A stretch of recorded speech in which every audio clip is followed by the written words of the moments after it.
Hai cô gái thế hệ 2K tự tay cải tạo nhà ở quê, trở thành căn nhà nhỏ của riêng mình. Rốt cuộc là có trải nghiệm gì? Một năm trước vì công việc ở thành phố không được như ý, tôi cùng bạn thân đại học là Lâm Tử bỏ phố về quê. Chúng tôi bỏ 180 tệ để thuê một căn nhà cũ. Tôi với Lâm Tử đều thích xem video của Lý Tử Thất, vậy nên chúng tôi rất thích có một căn nhà nhỏ ở quê cho riêng mình, cùng nhau trải qua cuộc sống thôn quê trong mơ ước. Bởi vậy nên chúng tôi đưa ra kế hoạch sẽ tự tay cải tạo một căn nhà ở quê dành cho chính chúng tôi, rồi quay lại cuộc sống thôn quê, thực hiện khởi nghiệp bằng nghề vlogger. Mà ví tiền có chút hẹo, chúng tôi chỉ có thể thuê một căn nhà đã cũ nát, mặc dù có chút tồi tàn, nhưng quang cảnh bên ngoài thì đúng tuyệt cú mèo. Đây là lúc chúng tôi vừa tới đây, quay lại video đặt bước chân đầu tiên vào nhà. Con đường nhỏ này là đường đi vào nhà chúng tôi thuê. Hai bên đường đều là cây xoài, còn có cả 2 cây nhãn lồng to đùng nè. Phía cổng vào có một cây hoa giấy, vào trong sân thì có thêm một cây cà phê nữa. Đi vào sâu bên trong, chính là căn nhà nhỏ chúng tôi thuê rồi.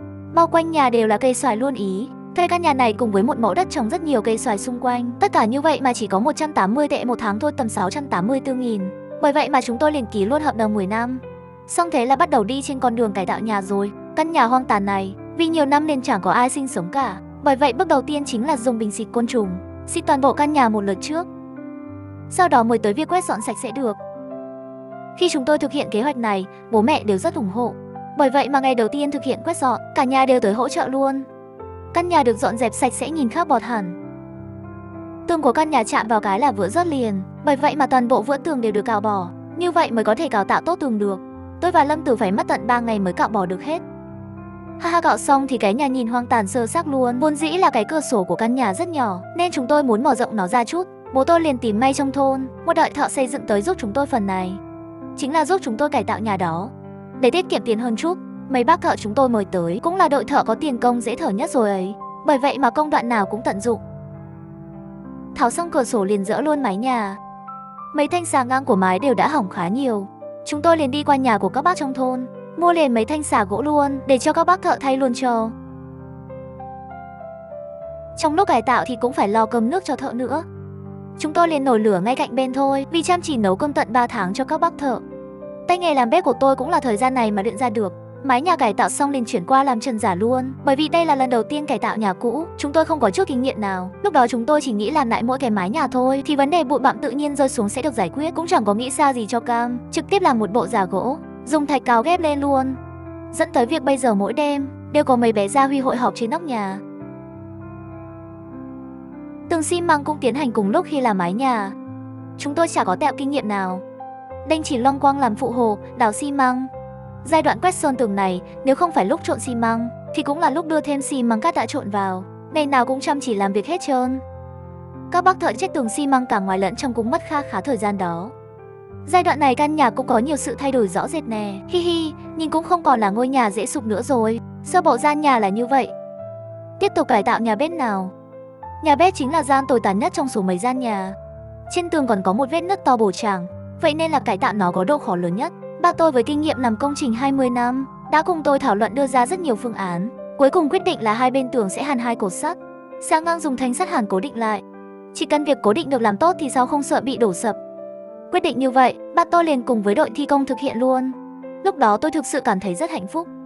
Từ lúc quyết định cải tạo căn nhà cũ, người nhà tôi đều giữ thái độ rất tán thành. Điều đó đã cho tôi một sự dũng cảm lớn và cả sự tự hào nữa. Tôi có nhờ các bác thợ mở cửa sổ ở nhà bếp cho tôi, thêm một cái cửa sổ thật lớn, mà thế nào không để ý bức tường liền sập rồi. Đó chính là nguyên do mà vì sao nhất định phải theo dõi sát sao các bác thợ làm việc đó. Và đó cũng là lý do vì sao mà đội thi công này lại trở thành đội thi công có giá công thấp nhất ở trong thôn đó. Mọi chuyện chính là như vậy thôi, chắc tường xi măng chính là công việc chính kiếm cơm của họ rồi. Vậy nên cũng không cần phải theo sát sao nữa.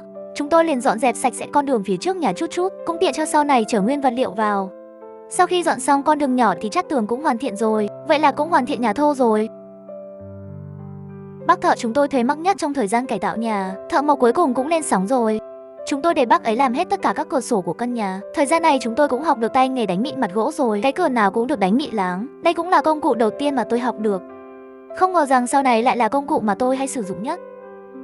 Tôi rất thích cái cửa sổ gỗ do bác thợ mộc làm ra này. Tiếp theo đó là tôi để bác ấy tiện thể làm luôn một căn gác xếp nhỏ bằng gỗ trong phòng. Gỗ làm căn gác nhỏ này và gỗ làm cửa sổ đều được làm từ gỗ cũ tôi mua ở nhà của các bố lão trong thôn đó. Cái chính là như vậy giúp tôi tiết kiệm được chút tiền cải tạo đi. Gác xếp làm xong thì mấy tấm cửa kính cũng được chuyển tới. Cái cửa chính làm từ sắt sơn màu gan heo này thì dỡ luôn nhé. Phần tường bên cạnh cũng đập bỏ luôn. Sau khi lắp cửa kính lên, tôi càng phấn khích mong chờ được nhìn thấy dáng vẻ căn nhà sau cải tạo rồi. Trước khi chát xi măng tường quên không làm chỗ chạy đường dây điện, giờ chỉ đánh ngồi khoan đường đi dây thôi. Sau khi lắp xong đường dây điện thì chuẩn bị quét sơn bả Mattit lên tường. Các bác thợ chết bột bả, còn chúng tôi thì dọn đám cỏ trong vườn nhà, chia nhau ra thực hiện cho nhanh. Đám hạt cây cà phê trong vườn chín rồi nè, vậy thì hái luôn lần đầu cho mới. Hái xong thì xử lý đơn giản để sau khi cải tạo nhà xong thì uống. Chết bột bả cả trong ngoài nhé. Bột bả Mattit đã quét lên xong rồi, căn nhà của chúng tôi lại có thêm chút thay đổi mới. Cùng nhìn lại hình ảnh trước và sau khi cải tạo cơ bản phần khung nhé.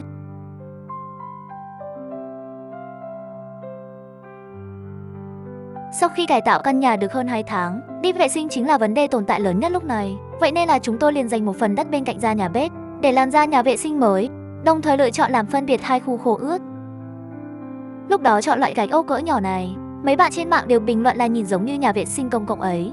Cái bệ xí xồm này chính là sở thích của tôi. Thời gian đó chúng tôi cũng học các ghép trần nhà giả nữa, tự làm cái mái nhà vệ sinh luôn. Dùng mấy tấm gỗ ép trần dạng mỏng như này ép lên là được. Sau khi làm xong thì dáng vẻ nó như này đây. Bác thợ ốc gạch cũng tiện làm luôn cho chúng tôi. Một cái kệ bếp trong gian bếp nhỏ, rồi ốc gạch men lên phía trên luôn nữa. Giờ thì có tí không khí nhà bếp hơn rồi nè. Việc tiếp theo là đánh mịn lại bề mặt mấy bức tường, rồi quét sơn lên trên bề mặt. Phân kéo gỗ giả này bị dính nhiều sơn lên quá, làm thế nào cũng không sạch được.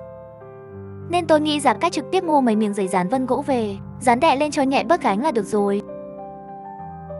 Dán xong rồi nhìn đúng giống như nguyên khúc gỗ vậy đó. Còn vết sơn dính ở chỗ cầu thang này chỉ đành ngồi đánh cho sạch vậy. Cái công việc này với tôi hiện giờ dễ như trở bàn tay rồi á. Thời gian này ngồi nhìn lò mấy bác thợ làm việc, đúng là đã học được rất nhiều thứ mới mẻ. Nên mấy công việc phát sinh về sau đều được giải quyết khá tốt. Đã thực hiện xong việc loại bỏ vết sơn.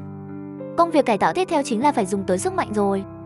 Các bác thợ rất lành nghề đã lắp cánh cửa lên cho chúng tôi rồi. Còn có cả lát sàn gỗ cho căn nhà nữa.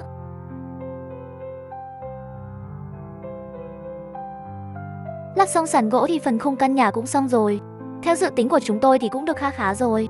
Tiếp sau là phần bố trí dê con nên chúng tôi không thuê thợ gì nữa, tự mình làm là được rồi. Trước tiên là sắp xếp đồ cho căn gác xếp này. Trong thời gian cải tạo đều là thuê nhà trong thôn ở tạm, cứ chạy qua chạy lại cũng chẳng thuận tiện gì hết. Giờ phải sắp luôn dán gác xếp thành phòng ngủ luôn thôi chứ còn gì nữa.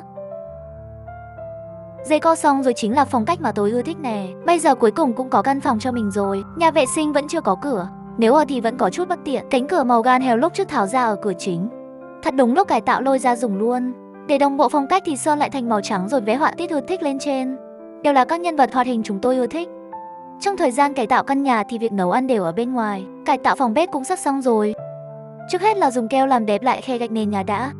Sau đó lại gắn cánh cửa tủ kệ bếp lên. Toàn thể nhìn thì như thế này. Cảm giác là như này có chút trắng bóc rồi nhỉ. Dùng miếng dán để cải tạo lại màu cho bề mặt kệ tủ. Lắp chậu rửa và rèm cửa lên. Thế là liền có nét đặc trưng cần có rồi. Việc còn lại là không ngừng bổ sung thêm đồ còn thiếu. Cho căn bếp nữa là quá ok là rồi. Khu này sẽ để các loại đồ khô, dao thớt, thìa muỗng các loại. Đồ lên sơ bộ nhìn cũng ra gì phết. Tuy nhiên tôi thấy nhà bếp vẫn còn thiếu một kệ để rau củ quả, nên tôi đã tự tay làm một cái kệ như trong mấy quầy siêu thị hay dùng ấy. Ngoài ra còn có bàn ăn cũng cần bổ sung thêm. Hi hi, có bàn thì tất nhiên càng không thể thiếu ghế ngồi rồi. Chúng tôi tận dụng luôn mấy cái ghế cũ, rồi đánh ráp lại bề mặt cho mới xong sơn vách ni lên. Dùng sợi thừng trang trí thêm là có chiếc ghế xinh xinh rồi. Vì chỉ có 2 cái ghế thì vẫn bị thiếu nên tôi làm thêm cái ghế dài. Để đồng bộ phong cách thì phần cửa sổ cũng được thêm các tấm gỗ bên dưới. Giờ thì cùng nhìn lại tổng quan toàn bộ gian bếp sau cải tạo nhé.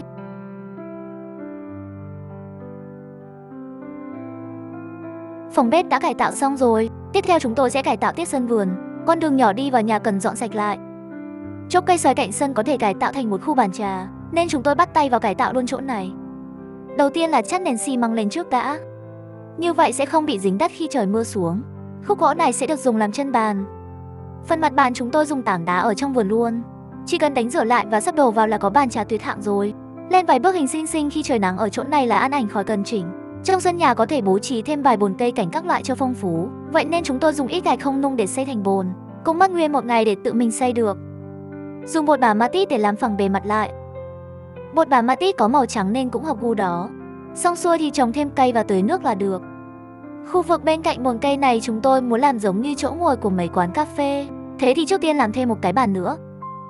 Dùng lại các tấm gỗ cũ tận dụng làm thành cái bàn. Đánh mịn bề mặt là có chiếc bàn mới liền. Tôi và Lâm Tử cùng làm nên cũng nhanh. Trực tiếp vào vị trí thôi. Ghế cũng dùng kiểu của mấy quán cà phê nè. Giờ thì làm thêm mấy chậu cây bằng gỗ bao quanh như một hàng giá nho nhỏ. Ghép mấy tấm gỗ cũ là thành được đó. Đặt vào vị trí rồi trồng cây tiếp nào. Buổi tối lên đèn nữa là cực phẩm. Phía ngoài cổng chúng tôi có dựng thêm một dàn hoa giấy, ở ngay cạnh cái cổng cho thành cổng hoa giấy luôn. Vì cái cổng cũ đã hỏng nên cổng mới chúng tôi cũng tự đo và đóng khung mới. Hành lang nhỏ bên ngoài mỗi gian phòng cũng lót luôn sàn gỗ đồng màu. Chỉ cần dựng một khung đỡ cố định dưới sàn là có thể trực tiếp lắp ráp mấy tấm gỗ làm sàn hành lang lên. Hoàn thiện hành lang nhìn đồng bộ màu sắc hơn hẳn. Nếu muốn ngồi uống trà ở hành lang cũng được nữa luôn ấy chớ. Thêm một cái bàn kính kích thước nho nhỏ là được rồi. Hành lang có thể đặt thêm một vài chậu cây trầu bà lá xẹ cỡ lớn cho thêm tí màu xanh. Nắng quá thì tiện tay làm thêm một mái che ngay phía trên. Chỉ cần đóng chắc chắn phần khung gỗ, rồi phủ chiếu cói và nylon, thêm mấy tấm vải có chữ nữa là nhìn đúng chuẩn mấy quán trà. Giờ thì cùng nhìn lại sơ bộ những chỗ đã cải tạo xem nhé.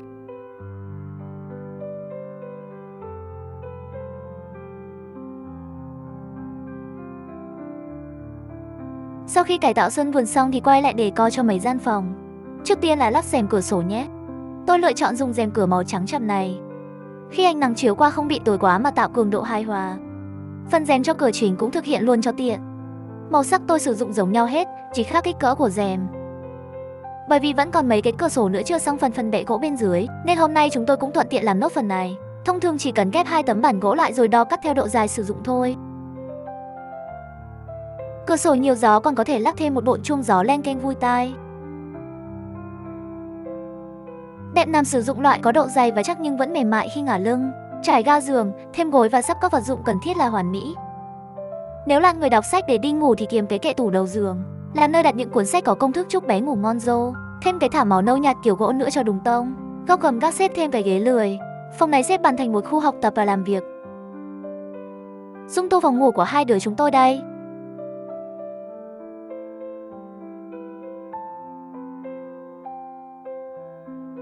Lúc rảnh rỗi chẳng có việc gì làm, chúng tôi cũng sẽ làm một vài việc cải tạo hoặc thủ công mỹ nghệ, hoặc làm các vật dụng gia đình cần thiết còn thiếu. Có thể sáng tạo một chút với mấy thanh gỗ này, xem có thể làm ra được chiếc bàn khác bọn nào không nhé. Cứ sắp xếp chúng nó lên như trò rút gỗ trước xem sao. Cơ mà tôi thấy vẫn cần kích thước chuẩn chỉnh đó nhé. Thấy ok rồi thì cố định các thanh gỗ lại. Phần tiếp xúc với mặt bàn kính thì dán thêm miếng băng dính hai mặt. Ở đây vẫn còn mấy cánh cửa kính cũ, có thể tận dụng làm thành tranh treo tường sau khi rửa sạch sẽ. Thêm tí màu sắc hội họa rồi treo trực tiếp trong phòng là được rồi.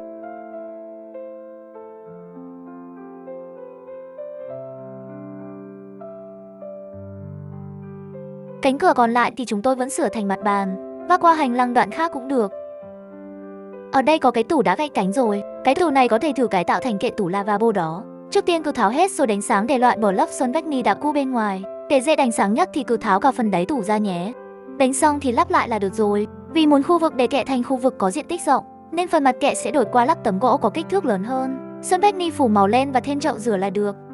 Wow, tôi lại có một chiếc hộp gỗ cũ. Bạn thử đoán xem tôi sẽ cải tạo nó thành cái gì tiếp theo nào. Một kệ để đồ hình robot. Hôm nay tôi lại nghĩ thêm ra nên cải tạo chiếc tivi gỗ này thành cái gì rồi. Bước thứ nhất là phải bỏ các nút xoái để tháo được phần bên trong ra. Bên trong không nghĩ lại có nhiều bụi bặm như vậy. Dùng nước rửa luôn cho nhanh. Xong để qua một bên trước. Dùng một bể cá rồi sắp xếp thêm đồ trang trí vào bên trong. Tiếp theo là thả mấy bé cá nhiều màu sắc, rồi trực tiếp gắn cái vỏ tivi vào bên ngoài khung bể cá. Giờ thì bê nó vô trong phòng là có cái bể cá mới toanh rồi. Ở nhà chúng tôi còn mấy miếng gạch men đá hoa bị vỡ, cả mấy miếng men được dùng ốp tương vệ sinh cũ nữa đó. Có thể tận dụng làm thêm cái bồn hoa mới. Chúng tôi ráp thử 4 mảnh lại với nhau, rồi dùng bột bả matit còn lại chét rô bên ngoài. Mấy miếng gạch vụn quá thì dùng kéo dán vào chậu. Thấy ok rồi thì lau sạch phần bột bả matit ở phần gạch men, còn lại giữ nguyên. Giờ thì trồng hoa vào thôi. Cái hộp quà gỗ này có thể tận dụng tiếp được, làm thành cái bảng hiệu LED xem sao nhé. Để tỏa sáng tốt thì dùng giấy bạc làm nót bên trong trước. Một ly mocha, suy nghĩ bay xa.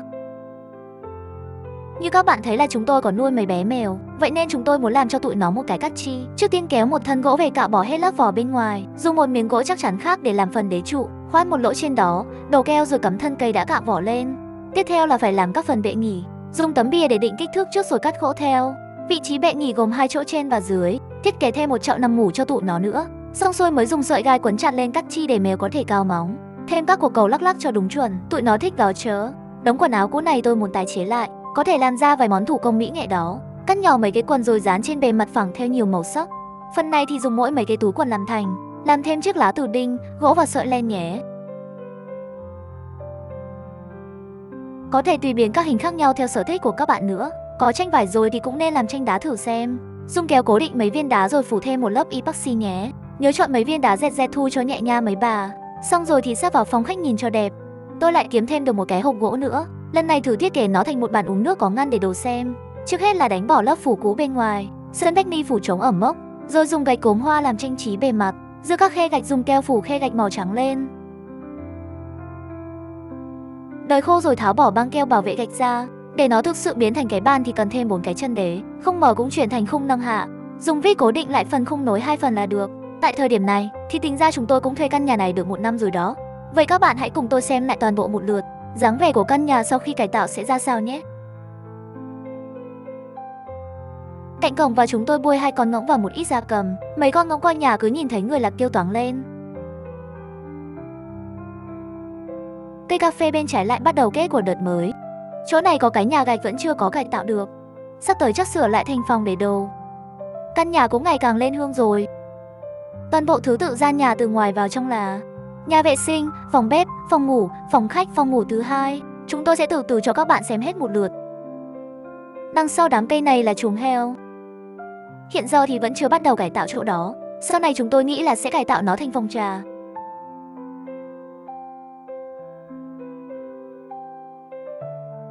Chúng ta bắt đầu xem từ phòng vệ sinh trước nhé.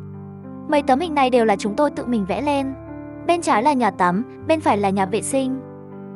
Vật dụng đầu tiên được cải tạo trong video chính là cái bồn rửa tay này đây.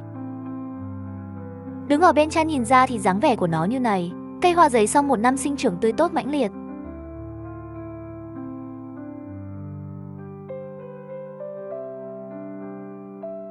Tiếp theo là xem phòng bếp nhé.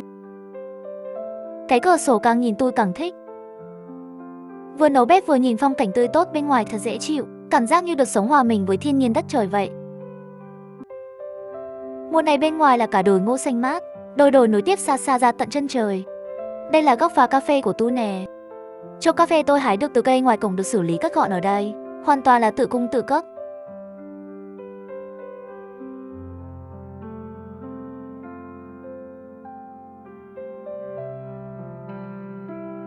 Địa phương này mùa hè tới rất là nóng. Phải có cái quạt điện to chẳng này mới cứu vớt được tôi qua hè. Tiếp theo là tới sân vườn.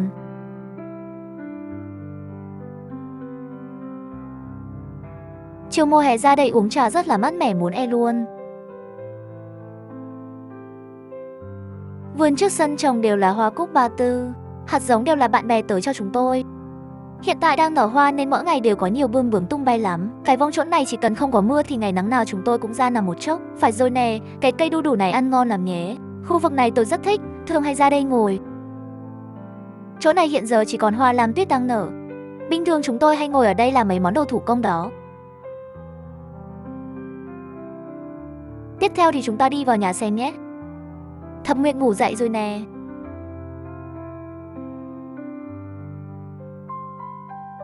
Đây là phòng ngủ của tôi. Trên giường có 2 giường. Xem tới đây thì các bạn cũng tính là chứng kiến hết toàn bộ sự thay đổi của nó rồi.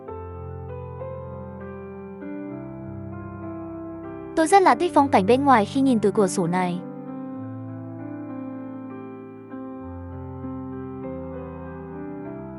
Lên trên các xếp xem thử nhé. Bởi vì nhà không có quá nhiều phòng, nên trên này cũng kê thêm một cái giường nữa. Như vậy thì khi bạn bè tới cũng có chỗ để tiện nghỉ ngơi.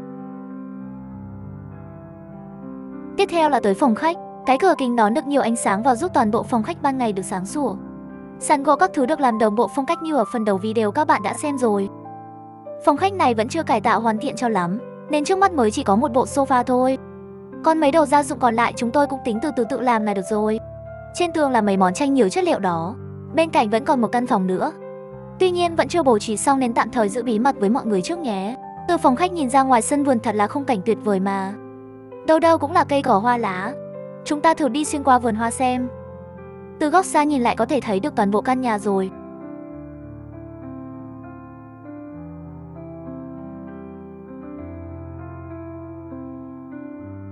Toàn bộ nhìn như này nè.